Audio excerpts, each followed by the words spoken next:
Greetings, all greetings.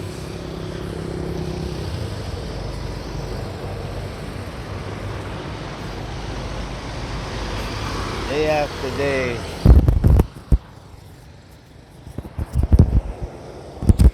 we're faced with choices.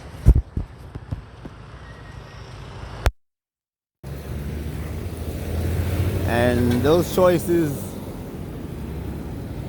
for everyone is limited. The poor man has to choose what he's going to do with the money that he earns, if he earns any. And the most wealthy on the planet, the people who sit at the table where decisions are made about the whole planet, they have to decide what to do with the mass of humanity that is becoming more uncontrollable day after day. They worry about being discovered and have to suffer the consequences of their actions, of what they do to people and against people. They worry about each other because they know what each one of them have done to the people who they are charged with and what they're capable of doing to each other. The poor man has the same problem. He worries about losing everything he has, about it being taken by another poor man. He won't go out to work or go out to the store and come back and everything that he's got is lost. Worried about the next poor man taking his life.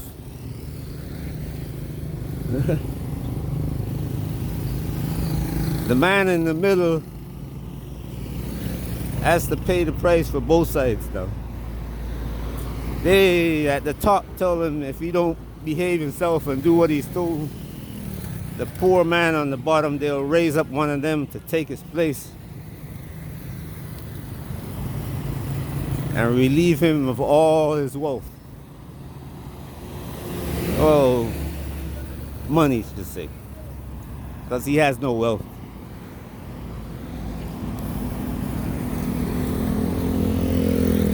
There are plenty of stories about these men who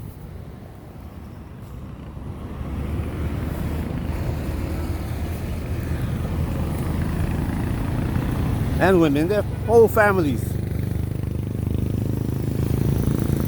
who got a lot of money and in no time the money is gone.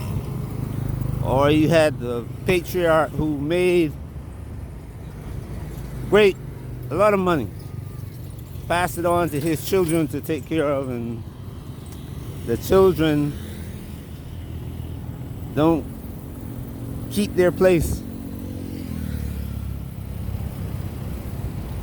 and lose everything. Warren Buffett's granddaughter is a good example that you can read about.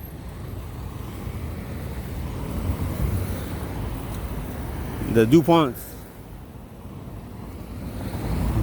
There are lots of families in America that sit at the table just below the decision makers.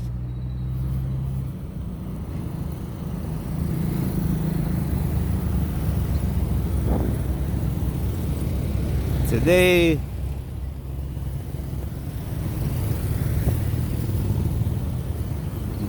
the same people are faced with who to put as the face of President of the United States. They have made that face to be both the savior and the terror of the planet.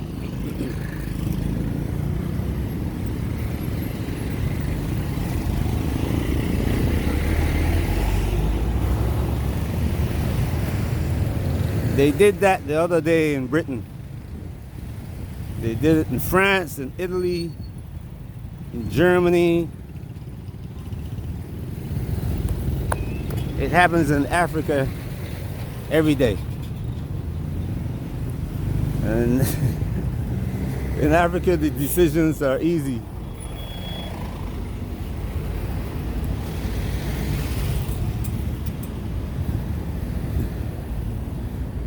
Just look at how many African leaders, those who are looking out for the interests of their people,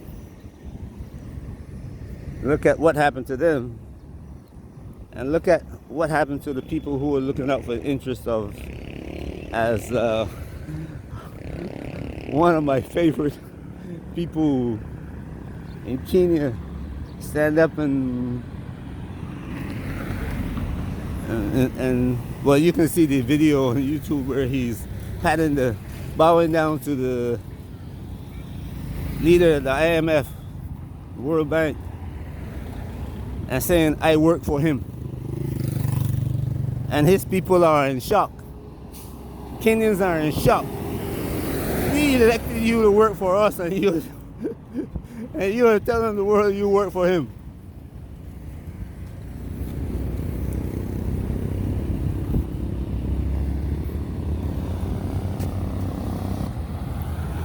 This is not the first time the world has been in this position. In the beginning of America, they had a choice.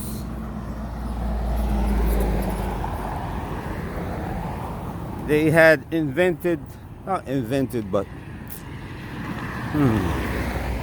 how do I put it? Brought with them from England servitude, where you work on the master's plantation. And America had so much land that they could afford to, you come over as slave labor, and then after your time is up, you leave and go work for yourself. Get a piece of land.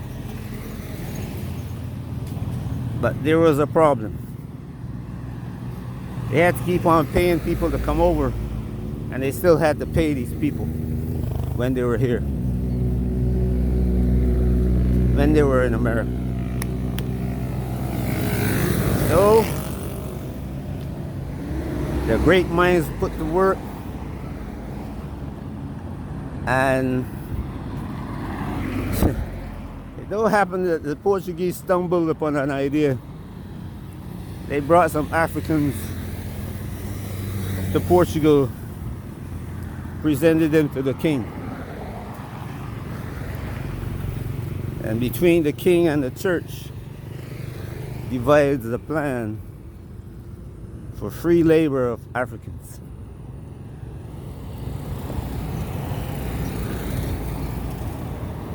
You gotta understand the reality of Portugal.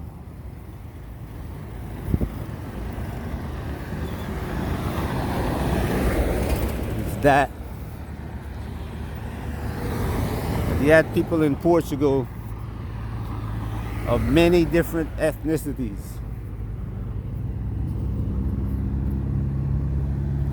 Many different. The Muslims from North Africa, and the Caucasian people, that stream that went across from Turkey many years ago, spread to Europe, and the Romans taught them kind of civilized them according to the Roman way of living.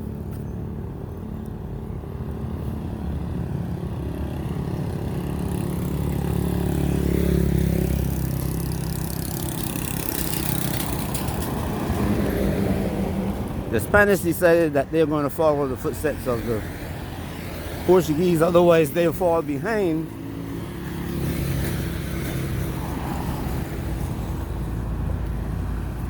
And their power would be limited, because they're the ones who liberated the Iberian Peninsula.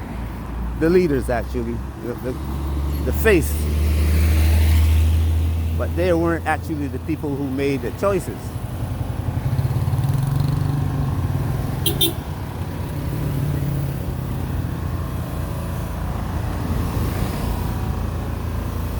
Muslims weren't beaten by just soldiers, because you have to have the money to pay those soldiers and feed them.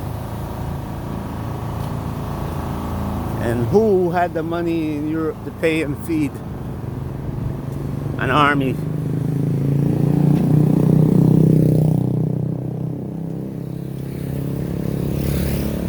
That's the question you gotta ask. Who had the money to feed those armies and help them to overthrow, help them to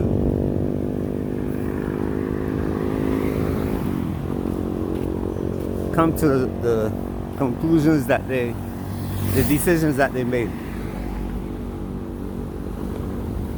The Spanish began their conquest in South America. So the Portuguese too. But the Spanish went to the Pope and says, hey, why are you letting the Portuguese have all of this? We want to share in that wealth. The Spanish too went to Africa, filled their ships with slaves, because they had now killed off all the people. When we move forward, you see that the Spanish killed off all the natives, or most of the natives, and now we're bringing in Africans. Take their place. All free labor. Don't have to spend money except to feed them.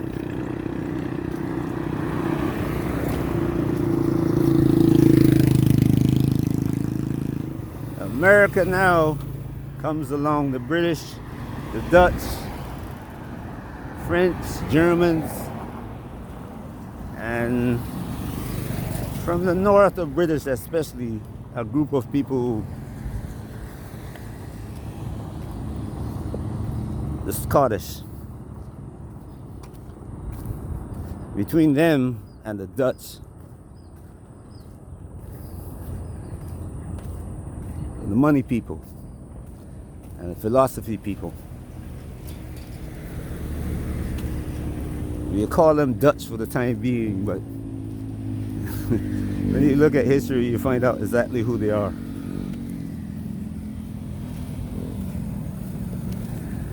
America now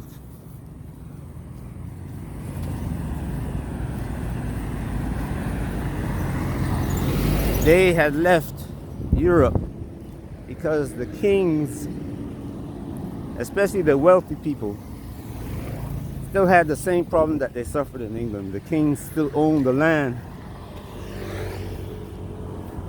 So they had to rebel. They had to. And they figured the king is far away. He has to send people here to fight us. So they laid out a plan between them and the same Dutch that had sent the ships over filled with Englishmen and Frenchmen, Germans, whoever wanted to come at the time.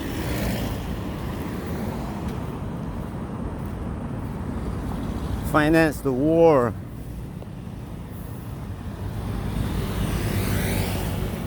The same Germans that they hired to kill off the Indians. The British and Americans hired to kill off the local population when they arrived. Paid.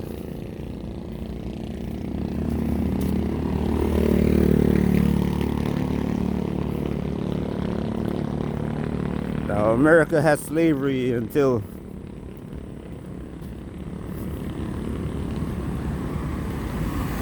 the power people who made the decisions, they were making all the money, and then you had southern people who they're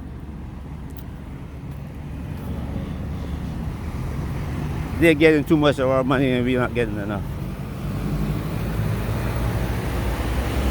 And Northerners decided, you know what, to keep these people in place, you gotta take away their slave labor, because we see eventually that this slave labor is gonna cost more than the economy can support. And while these people in the South are focusing on making a lot of money from their slaves on their plantations, we gotta look at the country that we are running and how much we are making. So the war about slavery ensued. And after that war, they had to figure out what to do with those freed slaves.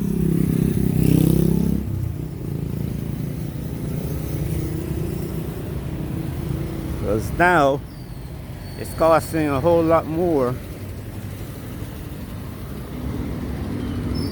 to grow what America is growing, to export, make money. And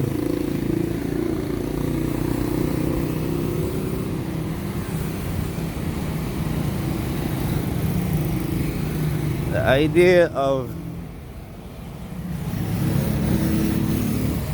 a system where you work on the plantation almost as a slave,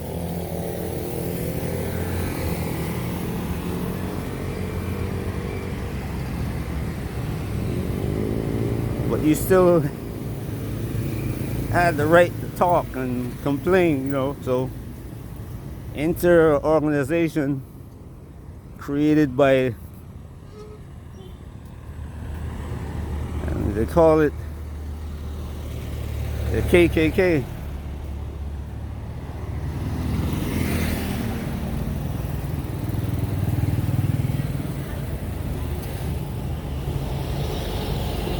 Named what those people did sharecropping. And the KKK kept them in line, kept the wages low, and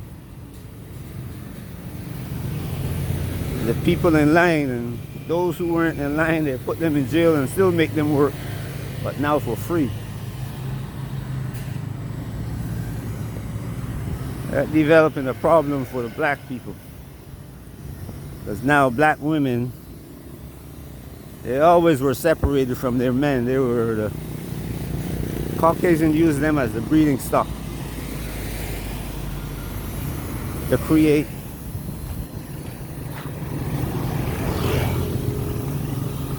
the plantation hands that they needed for slavery. And they were almost independent of the man, because the Caucasians saw the man as the big challenge and had to put his foot on his neck. The woman had somewhat more power. She is like the head of the black man now.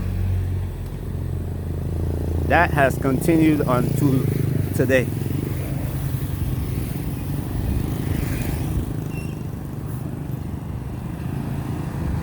I mean, I grew up in the Caribbean. Some of the things that I saw, it's like up till today, men still work till they drop dead, as they call it in the Caribbean.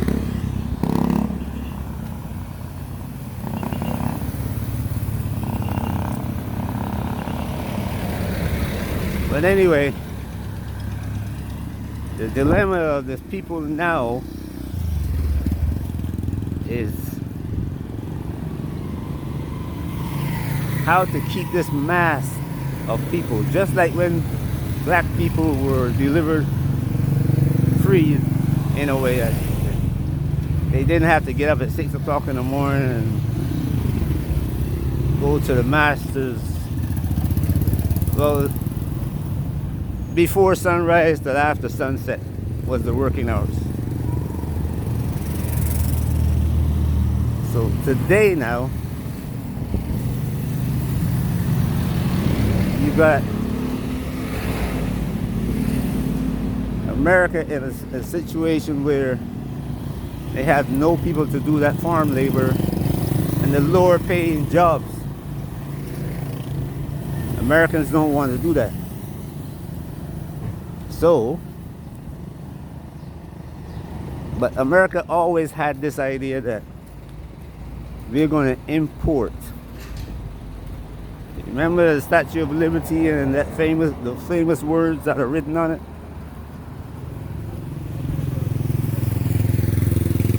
That's always been the theme. That's like the honor. When people talk about, I came here on a ship with nothing and worked my way up. And a lot of them throw it in the face of black people, saying, well, I came from this place, I was poor there, and I came here and made it. Why can't you? The situation now is where America is importing the people that they used to be considered slaves in South America. The population is dying now, just like it is in Europe. And across Europe, the Europeans have imported millions from Africa and from North Africa and South Africa, Central, East and West. They created wars there, make life unbearable.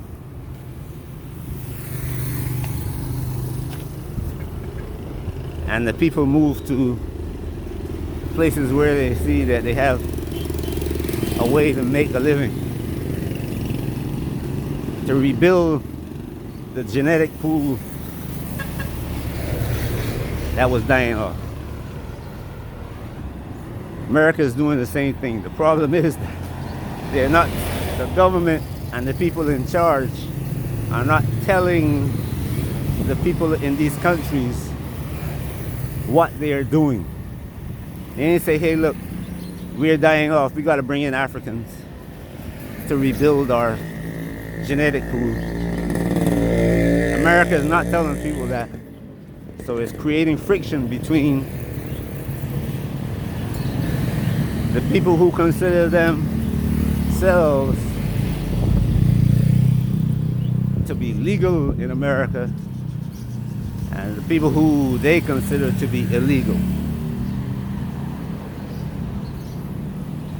And politicians are living up, pushing this scenario.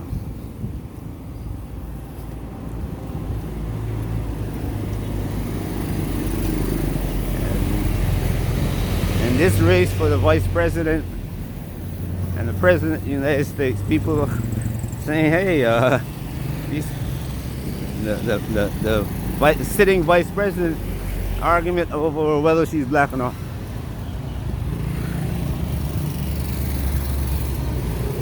Go do some research on the Indians as some people see them in the Caribbean, who are mixed with Africans.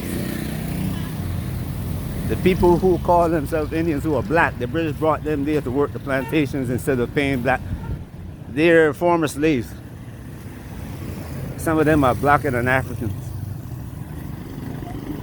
And what has happened is that a lot of them married Africans. And hence, There is a group of people in the Caribbean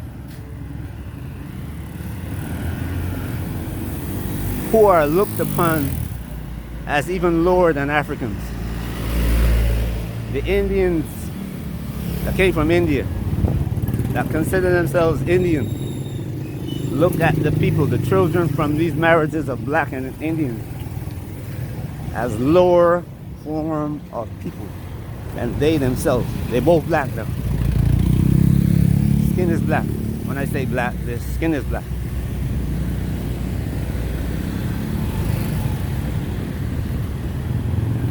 There's a derogatory term called dougler.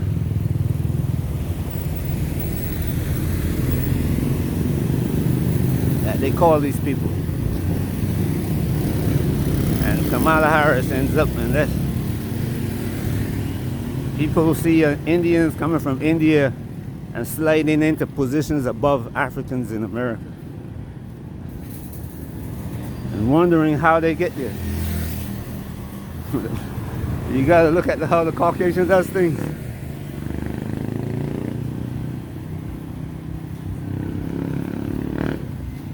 That Indian is being pushed as a better black man than the black man who's children of former slaves. They're showing you, hey, see, this guy came, he's willing to work. They go to law school, they build themselves up to become leaders of corporations in America, helping America to do. And on the other side, they have black people, Africans, children of former slaves. And the narrative about them, well, we all know that narrative. So you see what is happening, the dilemma, as I started talking about in the beginning of this video. Anyway, video is long enough. Hope you just don't listen to the video. Go back and look at what I said and compare it to the reality. And then you decide what you have to do for your life and the lives of your children. Because your children and grandchildren, when they're born, they're going to be faced with a serious problem, serious issues, more serious than you have today. You have to worry about a policeman shooting you today.